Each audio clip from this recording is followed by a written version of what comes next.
Hello everyone, good afternoon. My name is Dr. Alexander Medcalf. I'm the Deputy Director of the WHO Collaborating Centre for Global Health Histories here at York.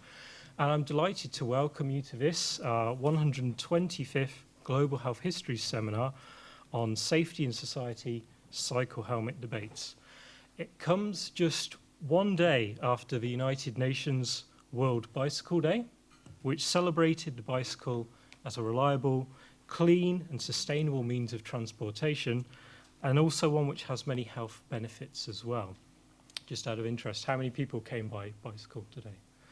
Well, pretty much everyone. So, okay. So as you'll have seen from the posters, this seminar is also part of the 2019 Culture and Health webinar series. And the aim is to bring together experts from the humanities and social sciences with senior officials from the WHO and the wider UN system, with wider publics as well, to exchange ideas and perspectives on important global public health topics. And by exploring the social, historical and cultural context of health, we hope to help the public health communities better respond to present-day challenges and help shape a healthier future. So a full webinar calendar is available on the poster there, and these particular seminars are a collaboration between, and let me get this right, the Evidence for Health and Wellbeing in Context project, based within the Division of Information, Evidence, Research and Innovation at the WHO Regional Office for Europe. Our collaborating centre here, and events are also being held at the WHO Collaborating Centre for Culture and Health at the University of Exeter. And this series, as well as the wider Global Health Histories project, is supported by the Wellcome Trust. Just a bit of housekeeping in relation to this event. As you'll have seen from the signs, we are broadcasting this event live today, and I'm delighted that we have an online audience who will hopefully join the discussion and pose their questions. Just for our online audience, the way to do that is to go to the link up there, Slido, search for the hashtag WHOCH and type in your question. It's that simple. And we'll try and get to as many questions in the room as well as questions online as well in the time available. Because of course we have a set of very interesting speakers and also a very interesting topic for our event today. The issue of cycle helmets continues to draw considerable debate. There are strong lobbies both for and against wearing helmets. Some argue that they're a crucial safety feature which can help reduce the risk of serious head injury in an accident. Some countries and communities don't promote bike helmet use or deem other ways of making cycling safer to be more important, such as road design. And this is by no means a new debate as well, and we hope we'll be able to touch on some of the historical roots of this debate in the presentations today. Similarly, there are many facets to this debate. Our presenters will cover some of the key angles, but we hope we can cover many more in the discussion in the Q&A session afterwards. We've given our presenters a tough task. We've asked them to stick to around about 7 minutes for their presentations so we can leave plenty of time for questions. And in the room with us today, we have Colin Clarke, who's an independent researcher who's written extensively on cycle helmet laws. Joining us through the magic of the internet is Jonathon Passmore, Programme Manager with the Violence and Injury Prevention Team at the WHO Regional Office for Europe, and Robyn, Jankel, the Communications Officer on the York Cycle Campaign Committee. We'll have their presentations first, so please do hold your questions until we've heard from all of our presenters. And then we'll have plenty of time for discussion with our speakers afterwards as well. So please, first, Colin, if I could ask you to take the podium. And then if you want to advance the slide, it's the side arrow. Okay, thank you, Alex. Good afternoon, everyone. Yes, the cycle helmet topic has been a long topic, over 30 years. Approximately 2,000 reports on the issue. I'll just go back to the first. I was racing on a bike in 1965. When I finished the time trial, this was me. going back a long time now. But since that period, I went on to study engineering at Huddersfield. Currently it's a university, degree standard. Then in mid-70s, I went to Australia to reside there for quite a few years. And I was in Melbourne when they introduced the helmet laws in 1990. So I took a keen interest in the whole issue of helmets. And I looked at a lot of the research papers over the last 25 years. So I considered whether it provides a benefit or whether they don't provide a benefit. And that gets complicated, trying to assess that, whether they're achieving what they're meant to achieve. So here's some of the slides on the topic. This is proportion of injuries to cyclists, roughly. 10% to the head, 25 face, 35 upper limbs. So the top of the head is not particularly a high rate of injury to cyclists. And in Australia, they didn't have a particularly high death rate due to cyclists. It was only moderate. Head injury severity. This is a 1986 report. 93% of cases were not life-threatening, and they had a proportion in that era when they admitted people for overnight observation to see whether they're going to recover well. This is some of the first results from helmet laws. This is in Melbourne, and it shows the proportion of cyclists dropped by 36% and about a 10% increase in helmet wearing. The factor was 3.74. More people stopped cycling and took up wearing helmets. So that was obviously not a good result.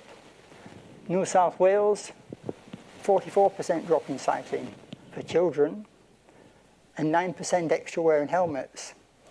So again, it wasn't a good result.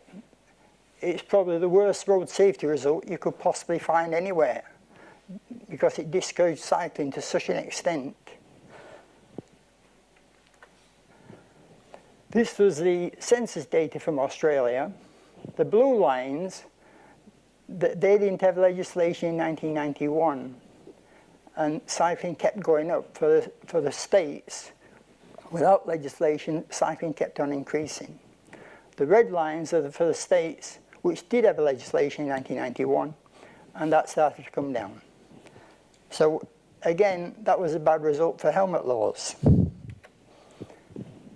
This is showing the census data before and then a projection halfway through for 1990, which is when the first law came in with 1990, just before the 1991 census. And for country areas, the outside lines show the country proportion cycling in regional areas, and that was going up quite dramatically. But after the laws came in, it went down a long way. Serious injuries to cyclists. In 1990, Australia had 7,520, and it tended to go up after that. It didn't drop, it increased. And over the same period of time, serious injuries to pedestrians actually reduced. Well, so compared with pedestrians, the situation relatively got worse. Per hour of cycling, it probably didn't change very much. But relative to pedestrians, it actually decreased quite a bit. And these are various calculations comparing cyclists and pedestrians over this time frame. I've switched to New Zealand there, and this shows the million hours cycled per year for different periods. Before the helmet law, they had a total of, you can't see the bottom figures on the graph here, on the chart, but they had 39.2 million hours before the helmet law. And within 10 years, that had dropped to 26 million hours. So it reduced by a third, and then it kept on dropping. And these are for this age group, they used to do 80 minutes a week cycling. And towards this period we're in now, they're doing something like 14 minutes a week. So again, it was a a poor outcome. The injury rates for New Zealand are shown here. These are injury rates per million hours cycled. 31.3 prior to the helmet laws, and then it increased. And on the bottom is the percentage increase. You can see by the final result there, 121% increase. It's potentially that's a disastrous situation to occur, because you're trying to improve safety for cyclists, and over this period of time, there's a dramatic decrease in safety. This is New Zealand deaths for cyclists and pedestrians. More or less, the deaths went down in proportion to cycling levels. But the surprising thing was, cyclists not involved in a motor vehicle accident, so just fell off maybe or rode into stationary objects, the number of deaths there in the 5-year periods, it increased from 9 to 10 to 12, 16, 29. So that raises widespread concerns because a similar data exists for Canada, I think Canada, and USA. The number of people falling off and dying has increased. So that needs further research to try to find out why that's occurring. Helmets might be one factor, there could be other factors, so it needs ongoing research into that. This is for Canada. This is Alberta. And the proportion cycling after they introduced a helmet law for the under 18s, it dropped for children by 56%, teenagers 27%. But the relative injury rate on the end there, plus 137, plus 72. So again, there's concerns there. I think I've made 7 minutes here, I guess. So maybe I'll leave that, but there's another half a dozen slides or a dozen slides with more details, which should take a while to explain, but I'll let someone else take over, shall I now? Thank you very much. Perhaps we can, thank you. Thank you then. But perhaps the extra slides we could maybe return to in the question and answers as well, especially if there's particularly relevant information there. So thank you very much, Colin, for kicking things off. Now we hand over to our colleagues in Copenhagen and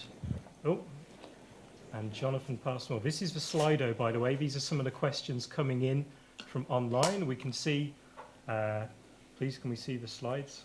Yep, we'll certainly do our best, and also this is being recorded, so the slides and the presentations will be available side by side after the event. But now, Jonathon, can you hear me? Yes, indeed. Can you hear us? Super. We can. We absolutely can. So take it away when you're ready, Jonathon. Thanks, Alex. It's really a great pleasure to participate in this forum. Greetings from Copenhagen, which, along with the rest of Denmark, is often considered the cycling capital of the world.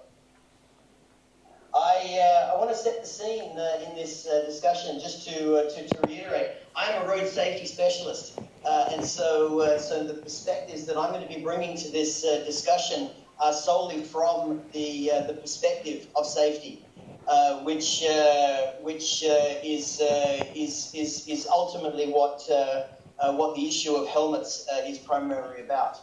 When we look at the European region of WHO, which comprises 53 countries, road traffic injury accounts for something like 85,000 deaths every year.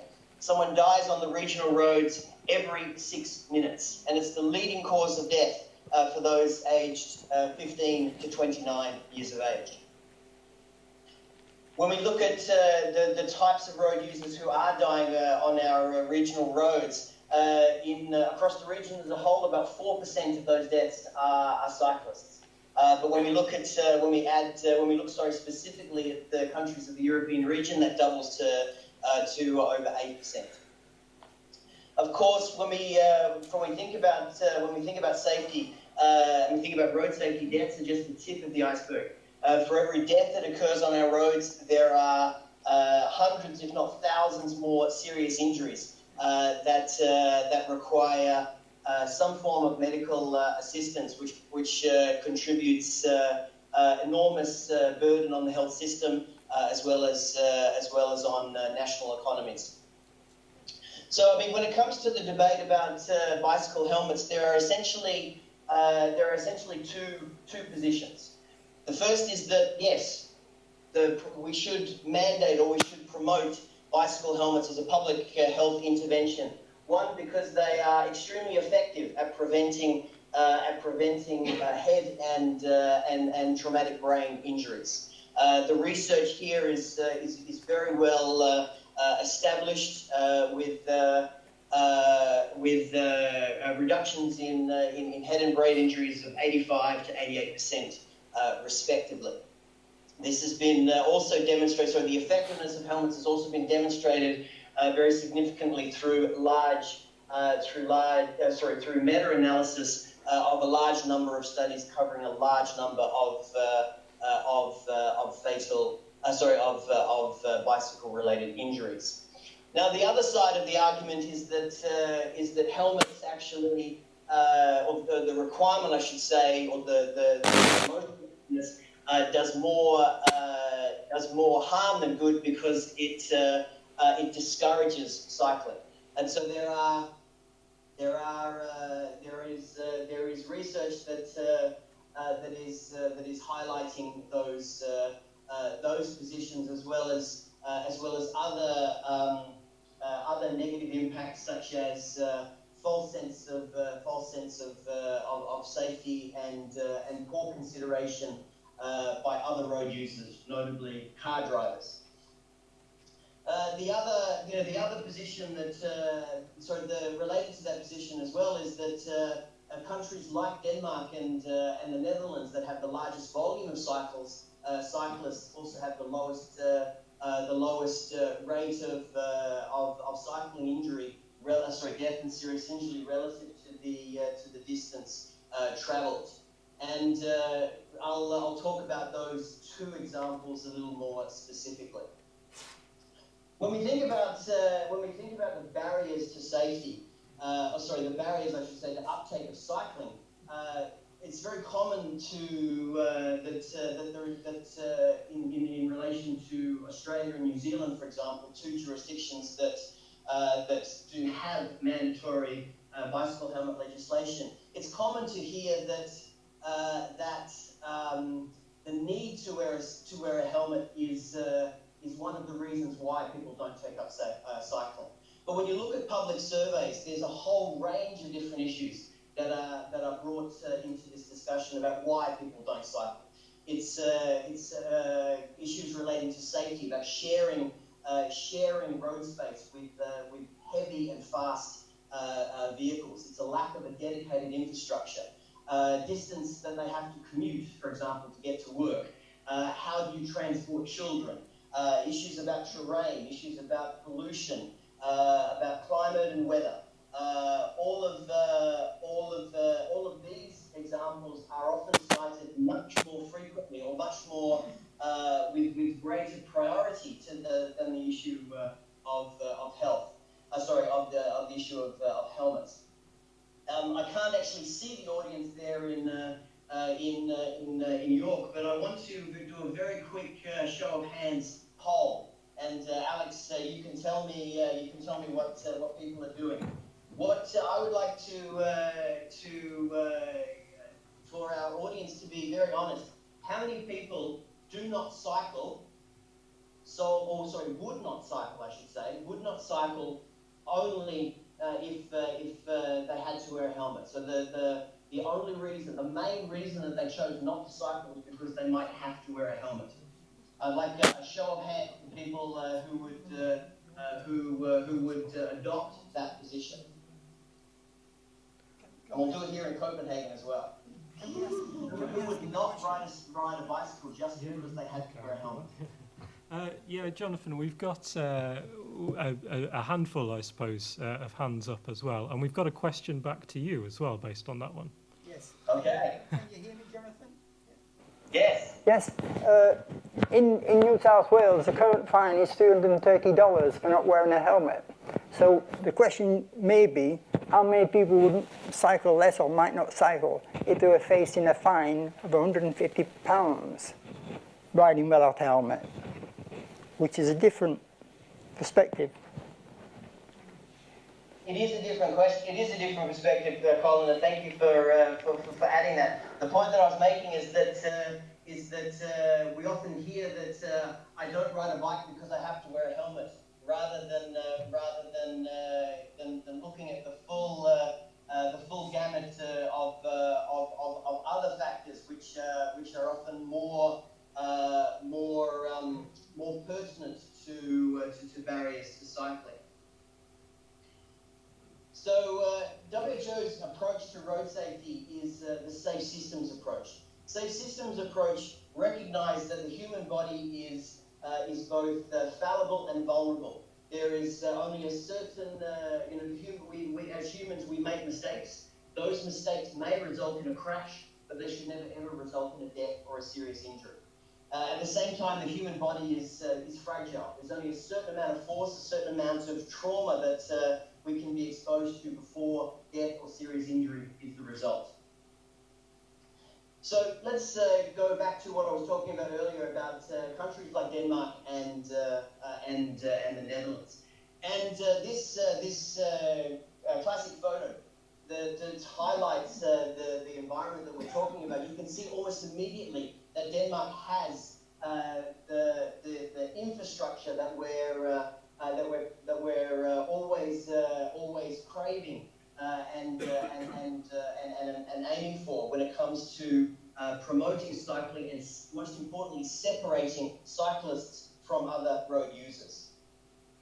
So the whole point, the point that I'm making here is that the effectiveness of cycling helmets, the effectiveness of bicycle helmets, is part of an overarching approach to safety. When relying on the helmets themselves to provide significant reductions in deaths and serious injury, helmets alone cannot necessarily achieve that objective. And so in a country like Denmark, which already has the necessary infrastructure, helmets could in fact be an extremely effective intervention in reducing deaths and injuries to cyclists, because in such an infrastructure environment, they have the ability to work to their greatest effect. For time reason, I'm going to just skip ahead. So when we look at results from Denmark, this is deaths and injuries in two groups of road users. So we have vehicle occupants and we have cyclists.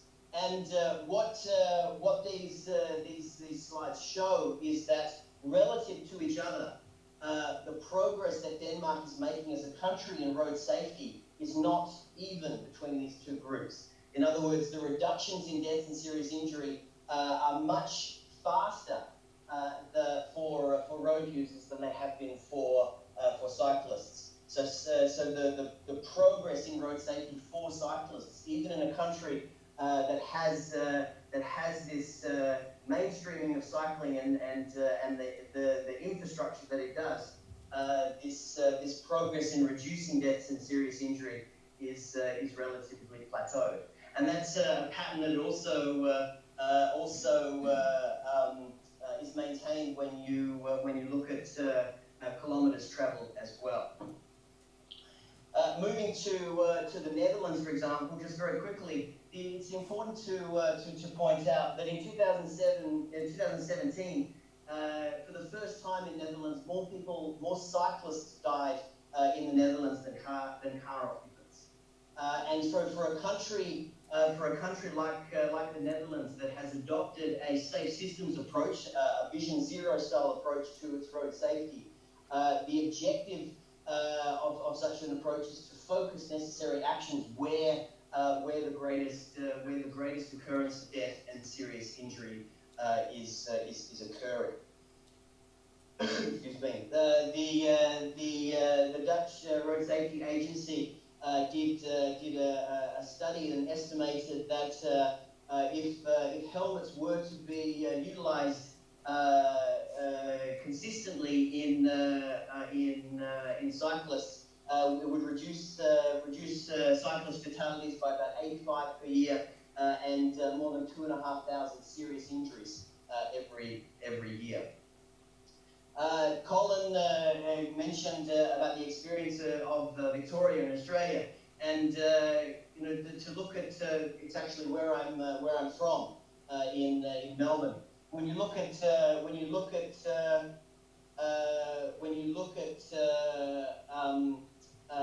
the impact of this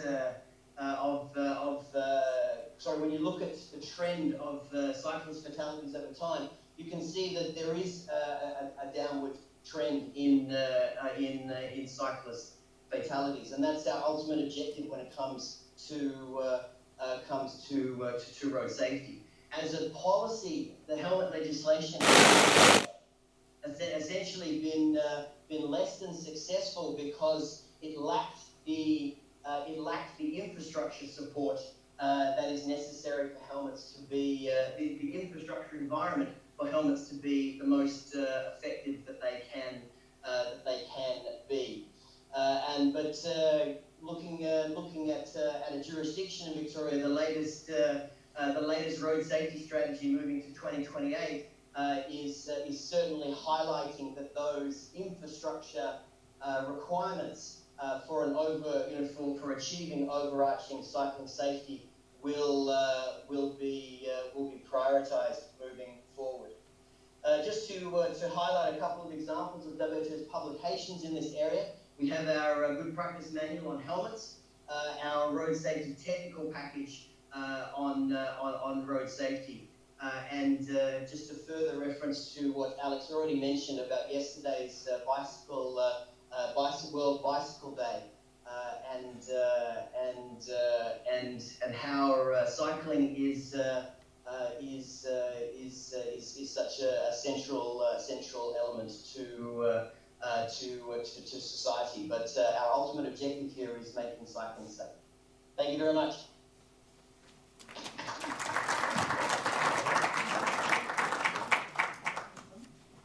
Thank you very much, Jonathon, and also to the team in Copenhagen as well.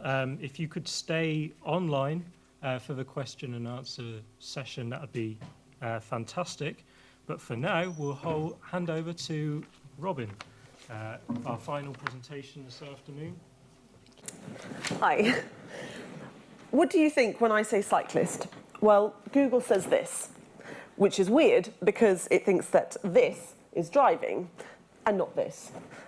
Well, I'm a cyclist. I'm not this cyclist. I'm this cyclist. It's important to differentiate because in the UK we think of cycling as sport, and a dangerous sport at that. But when cycling is viewed as transportation, attitudes shift, and by necessity, so do laws. Now, I need you to understand that will a helmet protect a cyclist in the event of an accident, and are cyclists safer when they wear helmets are not the same question. For a start, helmets are designed to protect an average rider falling from a height of 1 metre and travelling at no more than 12 miles an hour. They will absolutely not save your life if you are crushed under an HGV or if you're hit by a car and your head bounces on the road more than once.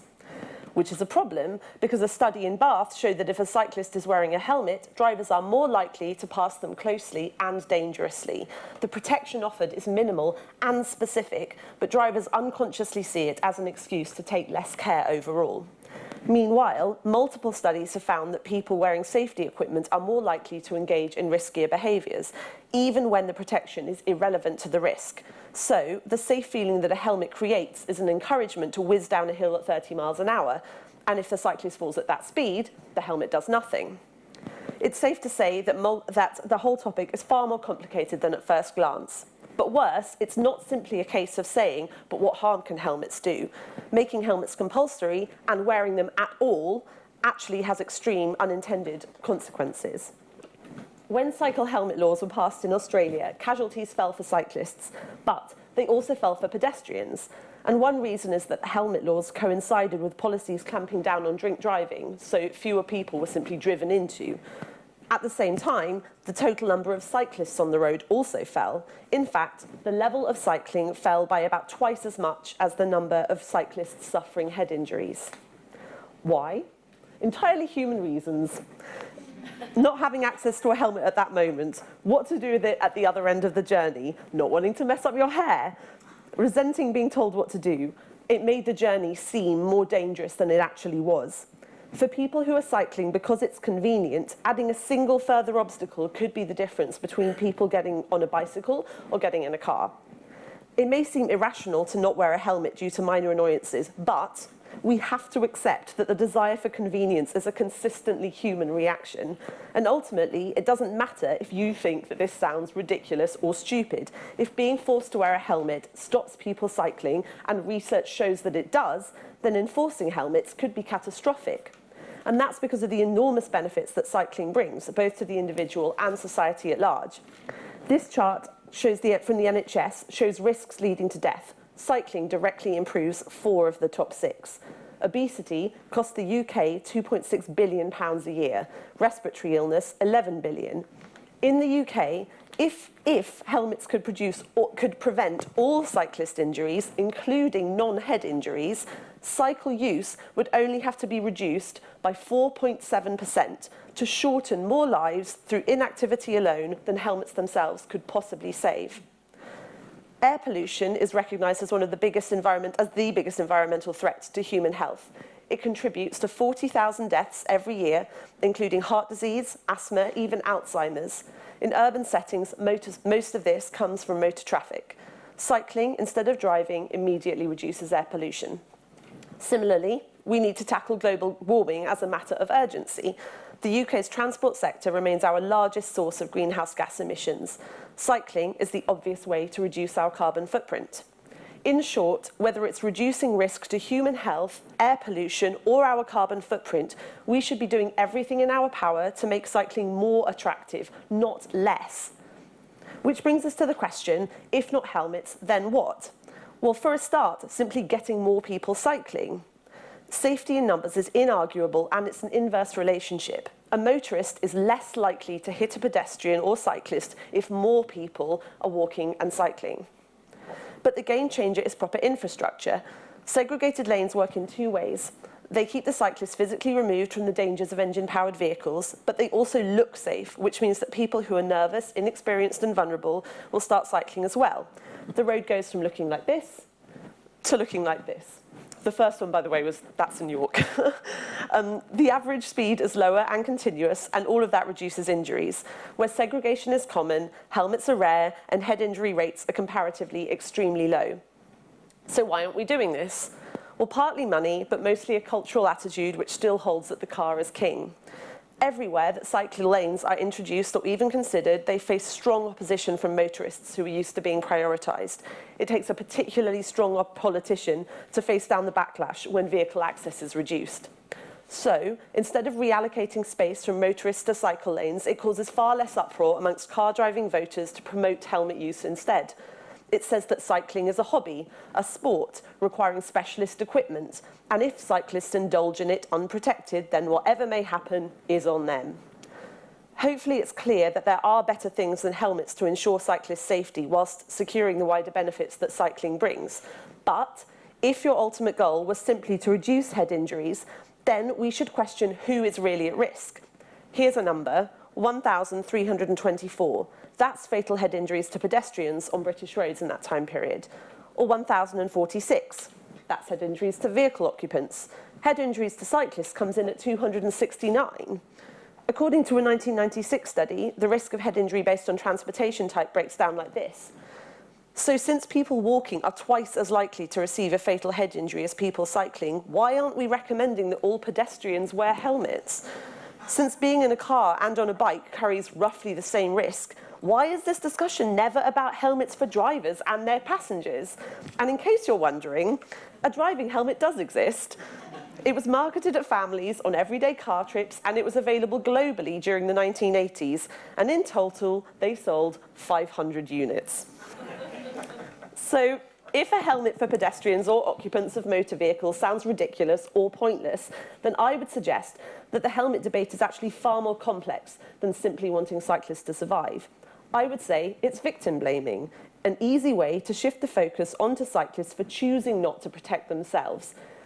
takes it away from poor driving and away from the government, which has consistently failed to provide the one thing which would truly stop cyclists from dying. Because ultimately, helmets do not create safety. Only a safe environment can do that.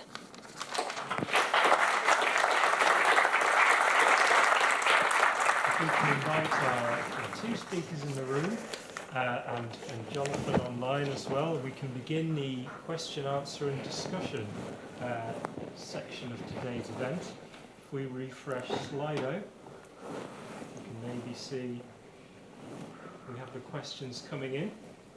But by all means, perhaps if we take 2 or 3 questions in the room to begin with, and then we'll allow our speakers to take those. Okay. Thank you, that was really interesting. I think we know which side of the audience we're on. I know a amount of applause for our speaker. Training, nobody has mentioned cycle training or instruction. Do you have any comments on that? It can certainly improve safety, I think, because you can make children aware of what they might not see as a risk. You can point out the higher risk in certain manoeuvres, and training can be progressed. I mean, you could have a balance index scale for riders to measure how good balance they are before you ask them, for example, to give hand signals, to take one hand off to give a signal.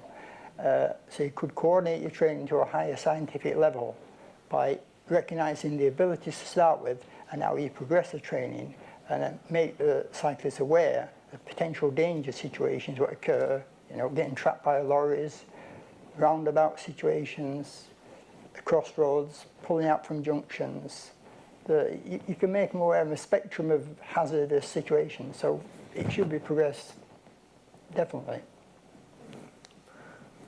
I think that training is a tricky one. It is important. It is essential for people to understand the risks and the dangers that are there, but it extends to everybody. It's also another political one, because we used to have the cycle proficiency test, which is now Bikeability, and that's done by volunteers, and there are not enough volunteers, and the government is not putting enough money in for all children to receive it. So it's another case of money being taken away from cyclists. But also, it's something which needs to be explained to all vehicle occupants. So, for example, one thing which is taught in Bikeability is to stay a metre away from the curb to avoid being doored and to avoid potholes.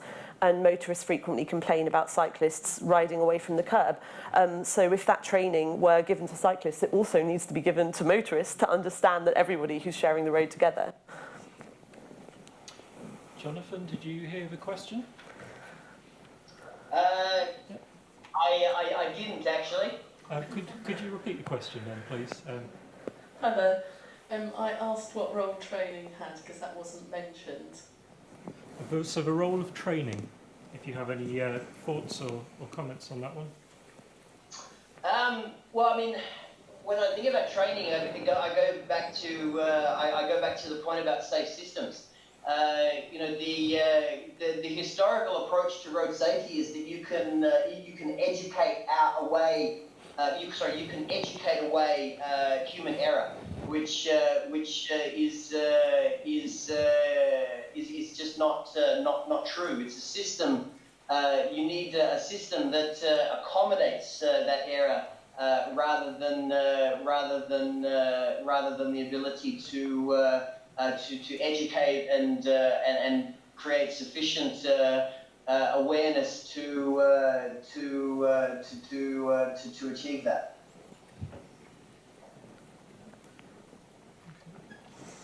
Gentlemen. Gentlemen, I'm very rarely called that nowadays. Goodness me, so many points. I'll try and restrict them to 3. Colin, you showed us, to deploy a philosophical cliche, you showed us correlation but not causation there. In other words, you showed that given one change in a very large number of variables, there was a change in another variable, but there's no indication there that one causes the other. Second point, I agree with the point made, I think, by all speakers, that the real issue is the kind of infrastructure, the kind of structure you put in. It's about safe roads for cyclists. The third point, I think, is this. I cycle every day. I see the statistics, but I'm not really concerned about the statistics. I'm concerned about my individual safety. And I wear a helmet now. I didn't for a long time, simply out of laziness, I'm afraid. No more glorious reason. I now wear it every day because I do not trust the drivers of York to give me more room if I stop wearing a helmet. So I'm not terribly persuaded by the argument that drivers behave more irresponsibly towards people wearing helmets. I'm not prepared to conduct that experiment. So those three things, I think, correlation, not causation, the need, I endorse the need for safer cycling infrastructure, and there is a difference, I think, between showing overall statistics and my judgment about my personal safety. Thanks. So 3 points there. The first point is that there is evidence showing helmeted wearers have a higher rate of falling off. The 2015 report from New South Wales, for example, it shows 34% of helmet wearers fall off, as opposed to 28% in that particular report. Then there's other reports showing arm injuries to cyclists have increased. For example, in New Zealand, the rate of arm injury increased by 200% following their helmet laws. And both indicate that cyclists wearing helmets then fall off more often. So that there's more than just a coincidence there, because with cyclists falling off more often, that changes the spectrum of the severity of injuries, because cyclists falling off have about half the degree of severity length of stay in hospitals as cyclists involved in motor vehicle accidents. So if helmet wearers then fall off more often, the overall severity of the injury is reduced.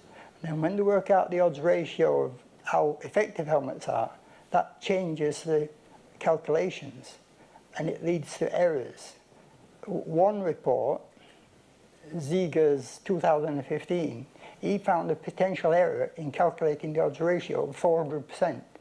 So although there's some odds ratios quoted in the reports, there can be a fantastic degree of error attached to those. So that basically, helmet wearers tend to have a higher rate of falling off than non-wearers. But it is a complicated issue, and there is a spectrum of data for different types of cyclists. So it is a judgment in the end to what you think is the right thing. The other thing, infrastructure, I agree with. The third point, I'm not too sure about that. I have to think about it. Jonathon? I think we're all going to agree about the central importance of infrastructure, and as I presented about an integrated state systems approach to overall cycling safety. Rather than it boiling down to one intervention, as opposed to a comprehensive approach. The last question, I very much agree that the issue does come down to personal perception of risk. In the absence of mandatory legislation, then voluntary use of helmets does come down to that personal perception. I'm reminded about, I've, in addition to being a cyclist myself, I've been a skier for 20 years. And I look at the changes in the practices of skiing. There's no legislation about mandatory ski helmets, but if you're on the slopes, anywhere these days, you will be in an utter minority if you are not wearing a helmet. And so it comes down to again that same perspective of personal perception of risk, and also the risk mitigation that those helmets can contribute. Yeah, I would say in terms of the personal perception and choosing to wear a helmet, I can understand that. I'll speak louder. I can understand that, but I think the problem with that for me is that a lot of people will take that same approach. They don't want to take that risk, and I'm not suggesting that everyone not wear helmets because motorists are less likely to hit you. I mean, obviously, this is one study, and it needs more. But it's more, for me, what is more concerning is that the people who look at that and say, I just won't cycle. So your choice is to say, I will wear a helmet, and other people will say, I just won't cycle, and that's problematic for all the reasons I explained, as well as fewer people cycling, dangerous for everyone. And so, whilst your decision is completely understandable, but it's the wider implications that worry me. Just maybe one extra comment I can make on this is when helmet wearers, when they take to wearing helmets, the details show when they fall off, they have a factor of 7 times higher for hitting the helmet than they would a bare head.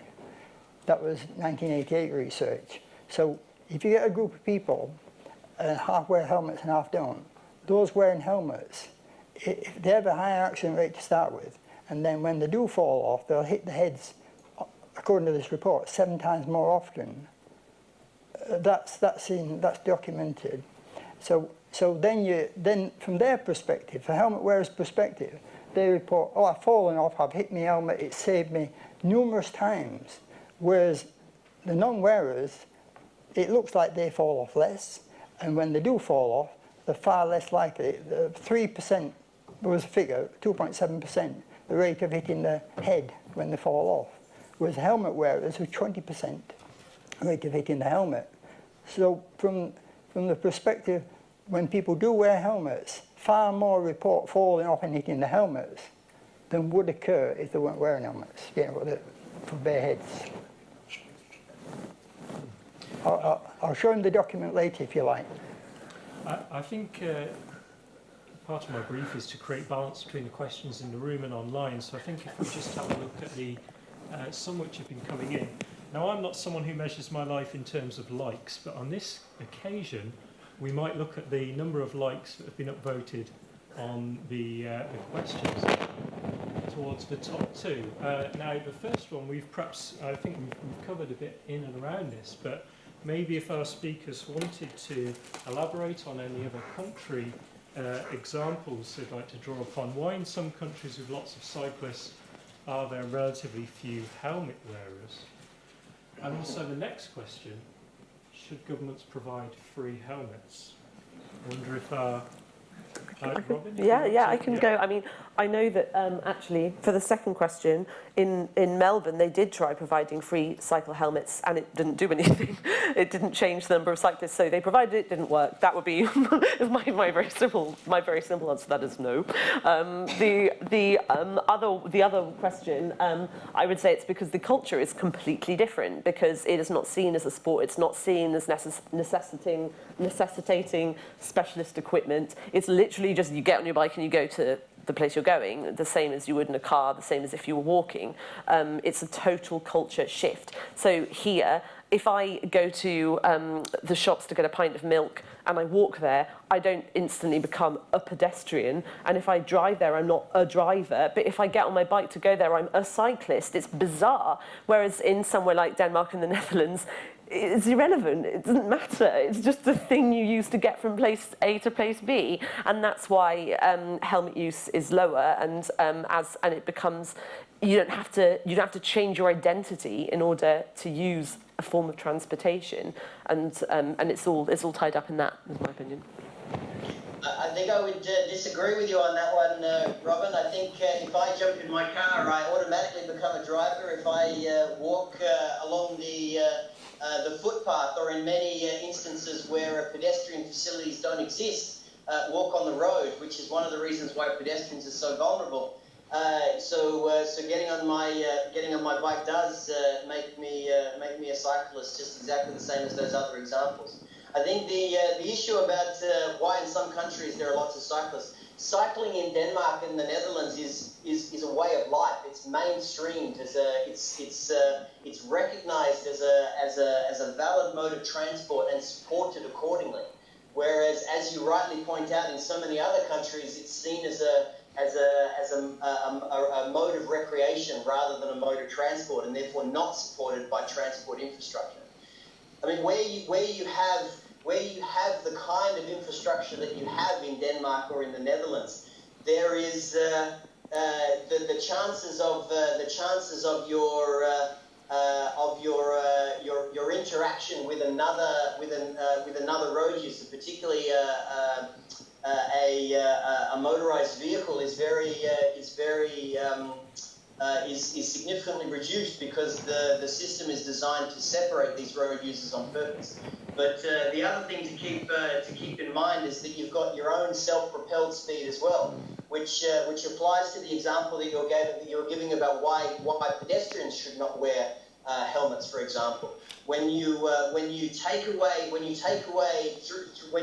apply infrastructure appropriately, which is going to separate vulnerable road users, both cyclists and pedestrians, from other modes of other forms of motorized transport, then the risks to those individuals decreases dramatically, and therefore the only energy is those that are self-propelled. And so a pedestrian, for example, is walking about 5 kilometers per hour, which is a speed that is not, which at that speed a helmet is not required to prevent head injuries. Whereas a cyclist, and I'm working on kilometers here because I'm metric rather than miles. I can't work out miles at all. But cyclists routinely can travel 30, 40, 50, 60. And in the case of e-bikes, much faster than that. So that's the self-propelled speed, which, irrelevant of any impact with a motorized vehicle, there's the risk of significant trauma. I mean, I just to counter that, the average speed, I looked this up before again, the average speed of cycling in Copenhagen is 15 kilometres an hour. So you can go at those faster speeds, but that's a specific type of cycling, and it's immediately confusing the two. And again, you're not protected by a helmet if you're going at any more than that. So it sort of negates the point, really, I think. But it also, I think, highlights the point that I was making to begin with about the fact that cycling safety is an integrated approach. It's one such approach, whether you're talking just about infrastructure or just about helmets, is not going to achieve the objectives that are desired for a safe for cycling safety. There's a couple of points. Back in 2007. Back in 2007, the researchers reported on Australia and New Zealand, and they found that the accident rate increased by 14% per kilometre cycled through wearing a helmet. So that is a controversial finding, of course, but they looked at the data, and that's what conclusion they came to. Now, in 2016, from USA, Porter reported that the accident rate doubles wearing a helmet. So it's all right thinking it's part of a system of improvements, but if your overall accident rate increases, then your philosophy falls to pieces. It doesn't hold. So you've got to look at the overall injury rates. And one of the slides that Jonathon put up showed New South Wales, and it showed the arm injury rate. He only flashed onto it, but that went up about 100% increase in 10 years following the helmet laws. And again, that was an indication that cyclists are falling off more often, because when you fall off, the most common injury is an arm injury. So you're connecting the two. You've got to look at the spectrum of results to understand the patterns of injuries that follow.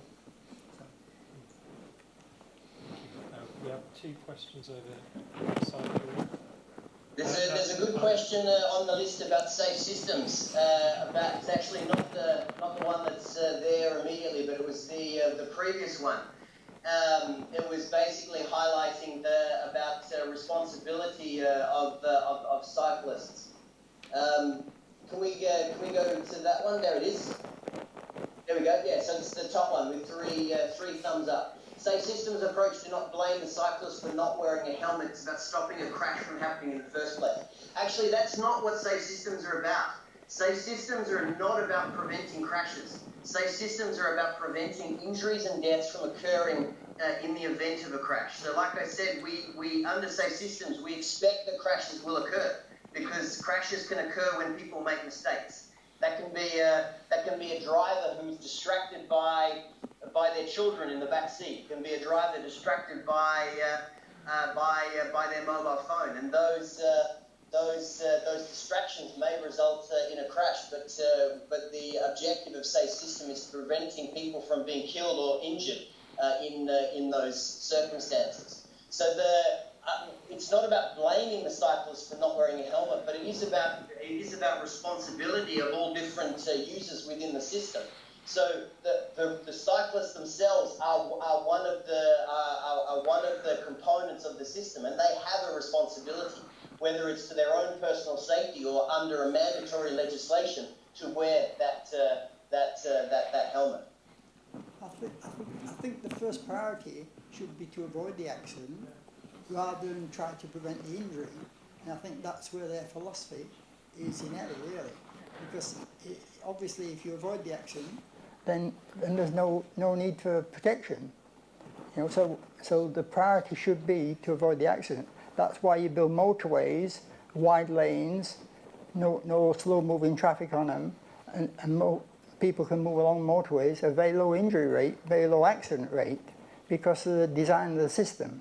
And that's way to design, you know, you design railway systems so you don't have no accidents. You try to design aircraft so you don't have no accidents. And that's the priority to give to road safety. Design systems so that, you know, you don't have the accidents. Yes, and there's a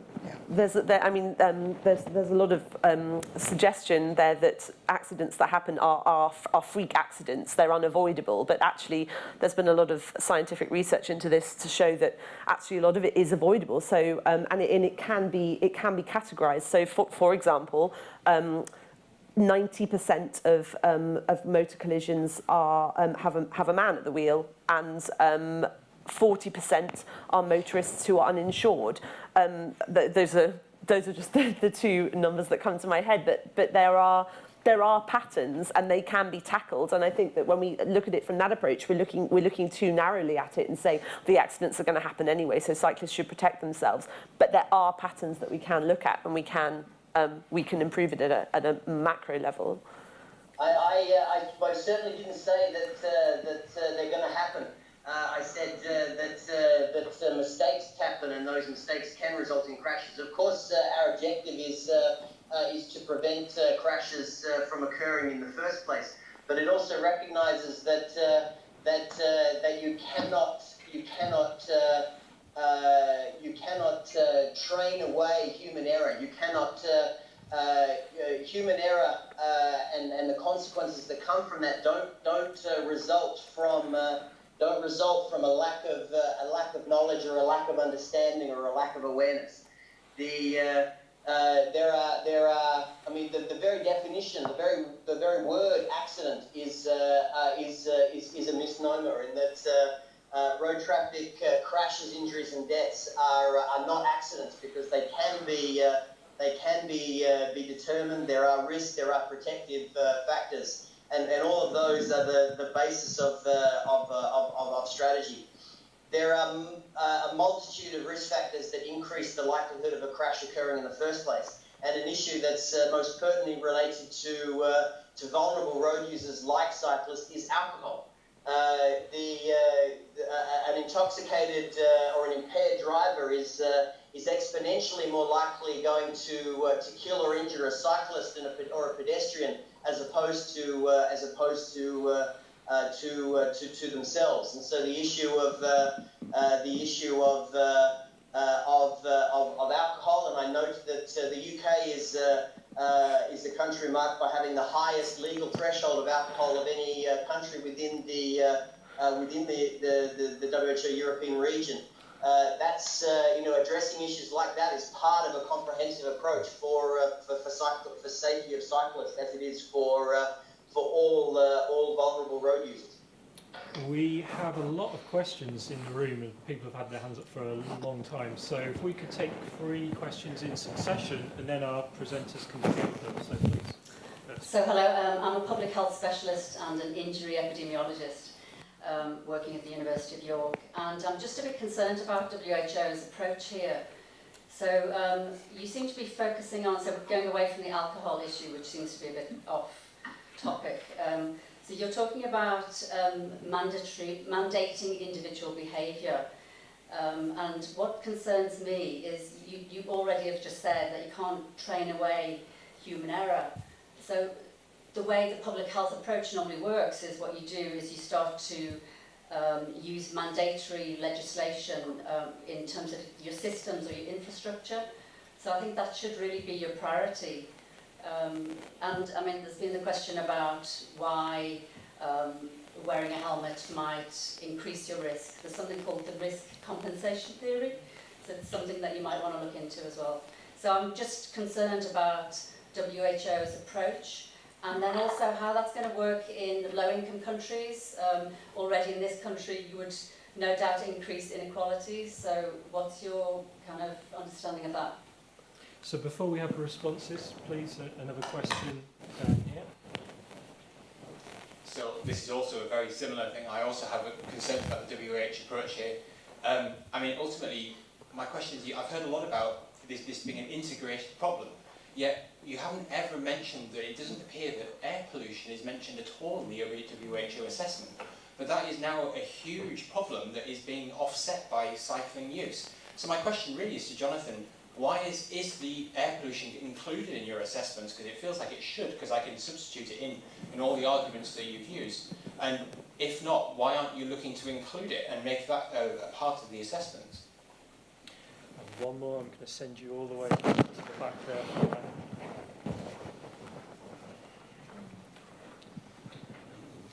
I just wanted to reinforce one or two points been made earlier. They should all be conceptualised into upstream and downstream stuff. So when you deal with public health, you always look at upstream first, the environment and the setting, then you move down to individual behaviour. You always start with the upstream. And you do consider both. So I was a bit concerned actually in all the debates that people aren't conceptualising this as, like if you look at smoking, with alcohol, you look at other risk factors to health, you always think of that overall framework. And here it seems to be people are picking one bit or the other. But you should always start with the upstream because that affects that affects behaviours in a much more dynamic way. And it doesn't require you to try and change every individual's behaviour, which we know is really hard to work. So the biggest improvements in smoking have been upstream things, not downstream. So that's number one. Two, though, I was very disappointed with in a sense, the way the evidence was marshalled. This is very complex stuff, and people are throwing data around as if it's really easy to understand. So if we look at the effects, the individual stuff about what the risks are when you wear a helmet or not, those are all comparing people who wear a helmet and not. Well, those are different people, often. They have different risk behaviours. It's very difficult to compare that, and the meta-analyses that have been conducted on this, they disagree with each other, and it's very complex to interpret it. But similarly, for the population-based data, people are saying things like our colleague from Copenhagen was saying, when the Australia rules were brought in, we got a higher rate of accidents. But obviously, there were fewer people cycling, and the people who continue to cycle will be different from those who weren't. So this stuff really needs to be interpreted very carefully. So I'm a bit disappointed overall about in a sense, the critical faculty that we apply to these data. They are much, much more complex than perhaps has been demonstrated. One last thing is, we should also think about, this is at the individual thing, we think that when people don't want to wear helmets, maybe people should think also about how you design helmets that people do want to wear, or other things. And that's usually the response when people aren't happy to do things. You sort of think of another way of doing it. And I'm concerned about that. But overall, though, the thing that hasn't been talked about, and I think it links to the pollution, is where are the commercial interests here? And the commercial interests are about cars and driving, and that's clearly dominating the WHO agenda, which is a pity. Okay, so a lot of points there. Jonathon, some questions? Just make a couple of, yeah, maybe I can make a couple of comments there. Victoria it did show you a graph there, a dramatic fall in Victoria in cyclist deaths. But at the same time, road safety in Victoria improved dramatically. There was 777 deaths in 1989, and there was 396 in 1992. So it was nearly half the fatality rate occurred within 3 years. And that was due to booze buses, advertising, don't drink and drive. It was due to enforcement of speed limits by the police, just using mobile cameras and virtually hiding, and you could be caught anywhere if you were speeding. So they cut the number of speeders down and the number of drinkers down, and those two things helped to bring down the fatality rates. And cycling levels at the same time also dropped. So those three things would partially explain the dramatic fall in deaths to cyclists in Victoria at that time. But the overall risk factors for cycling, if you take UK, we do about 3.3 billion miles a year cycling nationwide, and we have just over 100 deaths.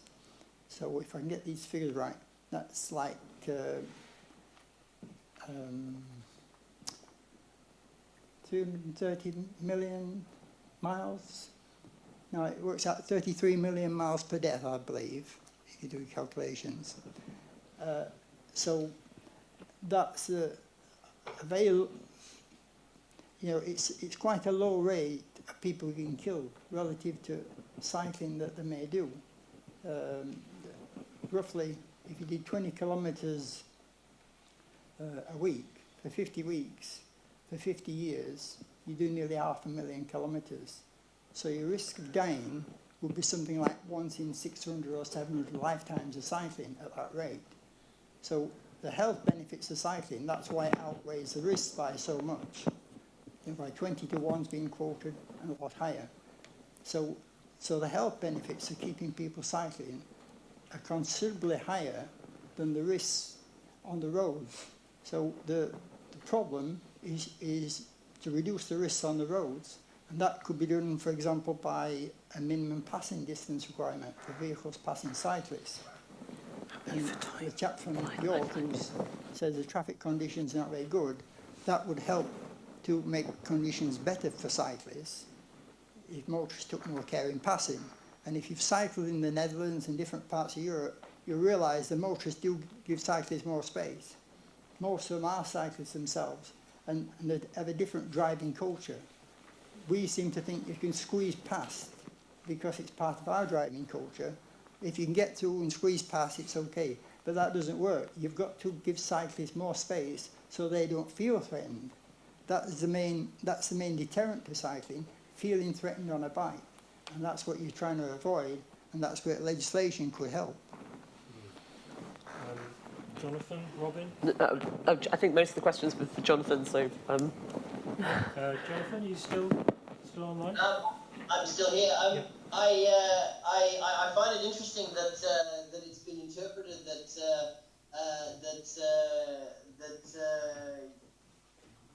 I suppose the position is that I'm not pro-cycling. I am pro-cycling. I very much agree with a lot of the comments that have been made in terms of the benefit of cycling from a physical activity, from a health perspective, from an environmental perspective as well. And so the promotion of cycling is I think a crucial activity. What as I mentioned in my presentation, what I don't prescribe to is that even and I'm not even talking, I suppose, about a mandatory approach here, but even the voluntary promotion of helmets. I don't prescribe that is responsible for a reduction in the uptake of cycling. I think the research as to what constitute the barriers to cycling have been very clear from a range of different perspectives, but so many of them pertaining to the physical environment, the safe infrastructure, and the facilities that are available, perhaps in workplaces, for example. So I'm just going to add one thing which I think was sort of relevant to the 2 points that you were making, which is just about making a cycle helmet that people would actually want to wear. So it's just quite interesting because I don't know if you're aware of the Hovding, which was something which comes from Copenhagen, and I actually have one, and it looks a bit like a neck brace. It's like wearing a scarf, and it inflates in the event of an accident, and it looks like a motorcycle helmet, and it's great. What it does is it covers, and in terms of when it actually works as a helmet, it does much better than a normal bicycle helmet. It protects against greater shocks, it protects against multiple impacts, it stops your head from scraping along the ground, it stops you breaking your neck because it protects your neck as well. But one major problem about it is that it's about £200. So immediately it's hugely problematic, because it means that only the richest people can wear it. I was given it as a birthday present. It inflated in an accident. I haven't replaced it because it's £200. There's a problem. It has been created. It's far too expensive, that is a major issue. And it also, of course, still. It's not just the cost; it's the fact that you have to ensure that it's correctly fitted. You have to ensure that its batteries are charged. You have to ensure that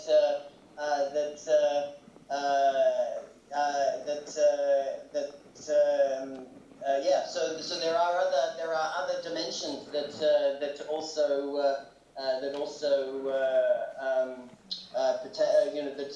determine the effectiveness of those devices. I mean, it's interesting to call it a helmet. I note that it does adhere to the European the CEN standards for Europe. But I think a more appropriate label for it would be an airbag for cyclists rather than a helmet. Okay. Sure. All of those, all of that is true as well. But it also still comes down to what concerns me, which is that even wearing that in a helmet in any way, if that were to become the norm, if that price were to come down, and people were to start wearing it, that it still feeds into the situation that if there were an accident and the cyclists weren't wearing it, then the first question is, but were they wearing a helmet? Because that comes up all the time when cyclists, in London are crushed by an HGV and the helmet would have done absolutely nothing. You see it all the time in the comments that the first thing that people ask, but was she wearing a helmet? And that's what worries me. So even if that were to become normalised and cheap. Yeah, and the only thing that will properly address that overarching risk that you described through that heavy vehicle is an integrated approach to safety that incorporates the infrastructure that separates those two categories of road users at all times.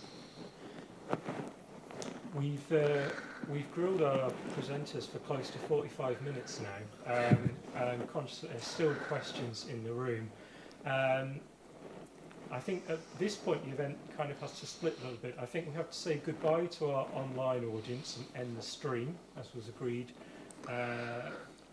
beforehand, but we do have a bit more time in the room for any final quick questions.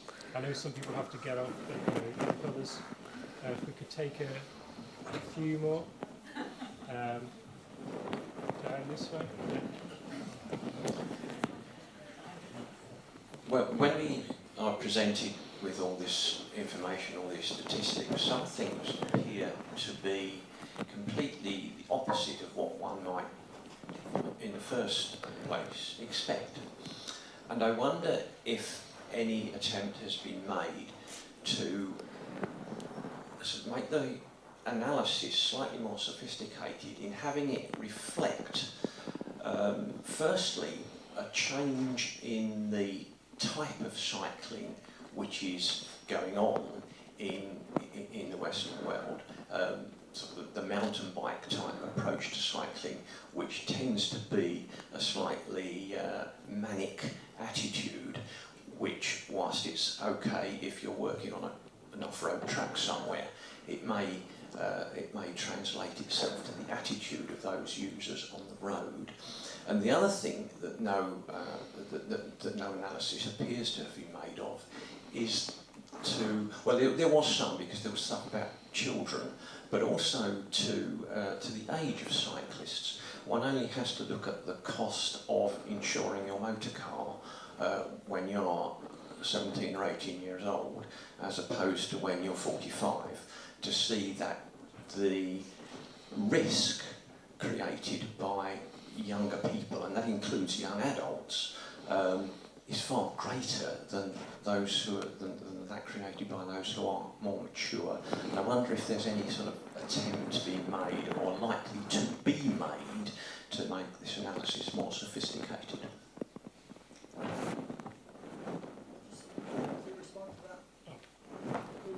Sorry, if we just take the last question here as well. Okay, I wanted to follow up on Jonathan's last remark about infrastructure, because I'm aware that there's been a spate of cyclists being crushed by HGVs at junctions in Berlin, and there's plenty of infrastructure there.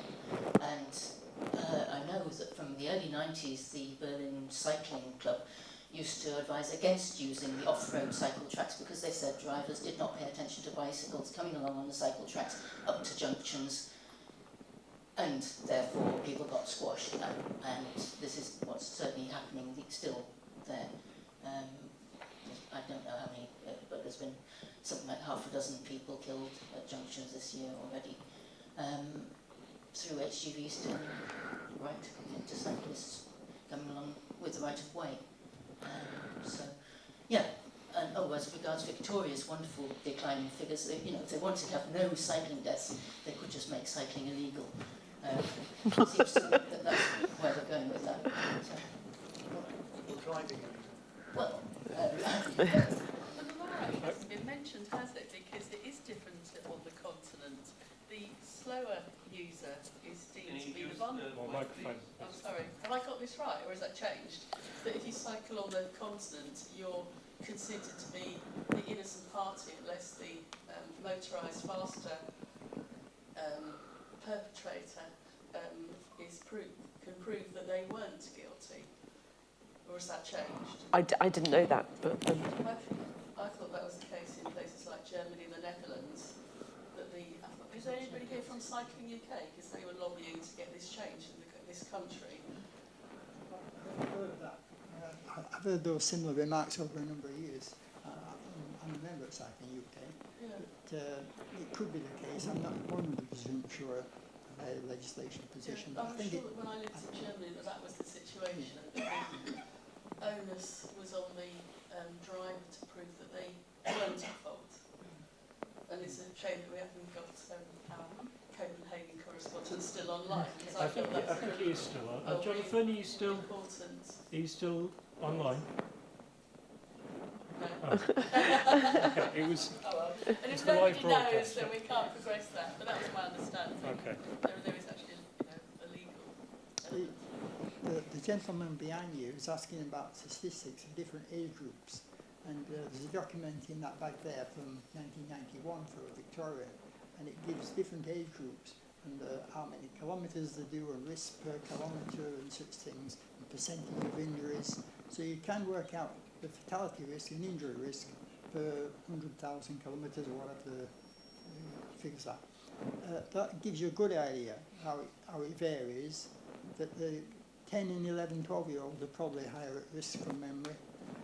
Teenagers a little bit higher, but then for some age groups, and especially women in the mid-30s, it goes well down, generally speaking.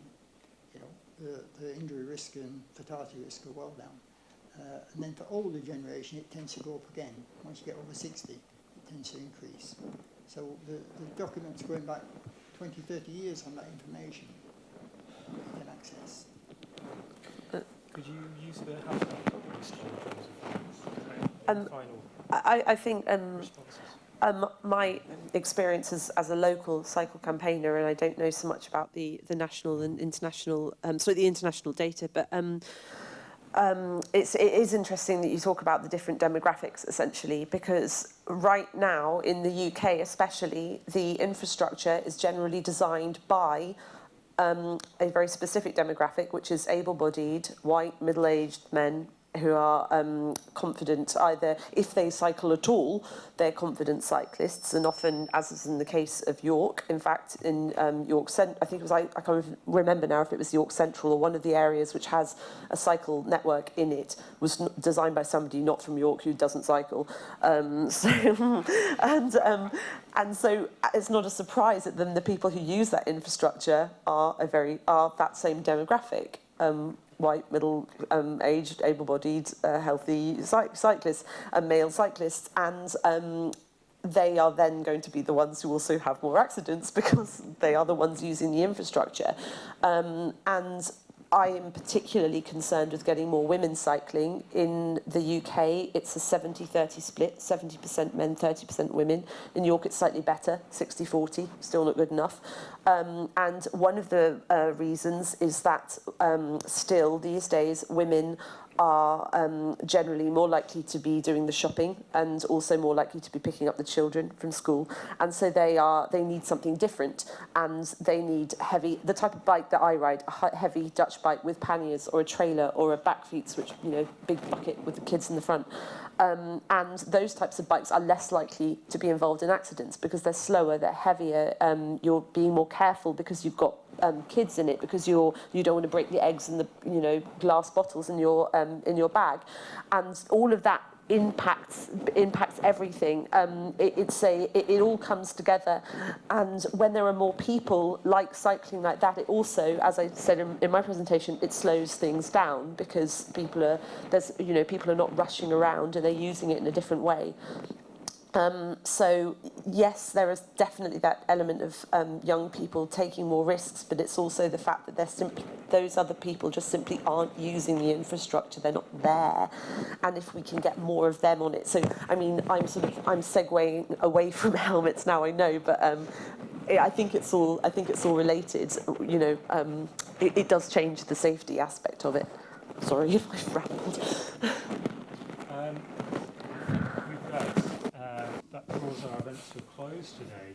Just a quick reminder, do check our Centre for Global Health History's website for upcoming seminars over the next month. We have quite a few coming in short order, which will be broadcast live online as well.